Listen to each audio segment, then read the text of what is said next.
Est-ce que vous vous souvenez de Alban Gervaise? Alban Gervaise, c'est ce monsieur qui a été tué devant ses enfants à la sortie de l'école en 2022 par une pourriture qui s'appelle Mohamed El.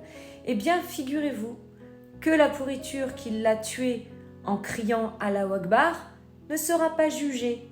Non, parce qu'il a été reconnu pénalement irresponsable. Donc ça veut dire que la mort de Alban ne sera jamais vengée. Une mort sourde, une mort dont tout le monde se fout aujourd'hui. Moi, je m'en fous pas et je vais en parler. Et d'ailleurs, je vais vous lire également la lettre ouverte qu'a écrit la femme d'Alban.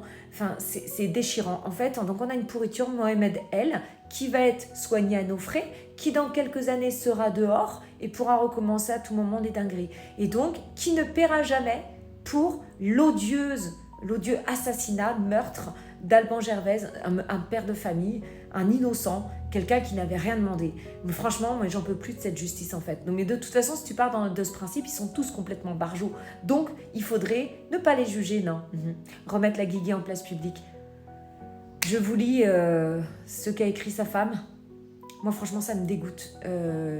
Il va vraiment falloir qu'on bouge les Français. Parce qu'aujourd'hui, tu vois, on se fait tuer dans la rue et les meurtriers ne sont même pas jugés. Voilà. Alban, pendant plus de 20 ans, tu as offert à ton pays tes talents exceptionnels de médecin, de radiologue. J'espère qu'un jour, ton pays que tu aimais tant et auquel tu étais si fidèle te demandera pardon.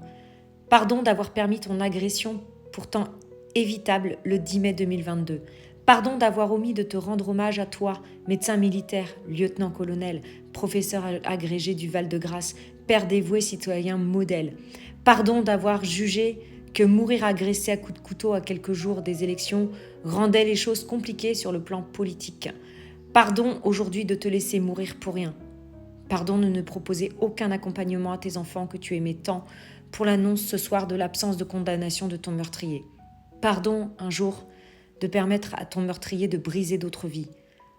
Quant au pardon demandé par ton meurtrier dans une formule apprise par cœur, certainement parce qu'il le faut, il a autant de valeur que ces allégations de délire.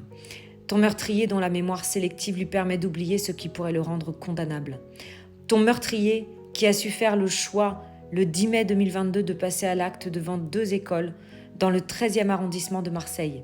Personne ne me fera croire à une coïncidence. Alban, en 2014, je te promettais de t'aimer pour l'éternité. En 2022, j'ai glissé dans une des poches de cette tenue que tu portes pour l'éternité. Tout contre ton cœur, ces quelques mots. À jamais à toi, à jamais à moi, à jamais à nous. Aujourd'hui, pour toi, pour moi, pour nous, je te promets de continuer le combat pour que les choses avancent et que plus personne ne souffre comme nous souffrons depuis 3 ans. Vous êtes nombreux à nous demander comment nous aider. Rejoignez-nous au sein de l'association Delphine Sandrine et il y a une pétition à signer. Pour Alban, pour Sandrine, pour François, pour Estelle et pour tous les autres.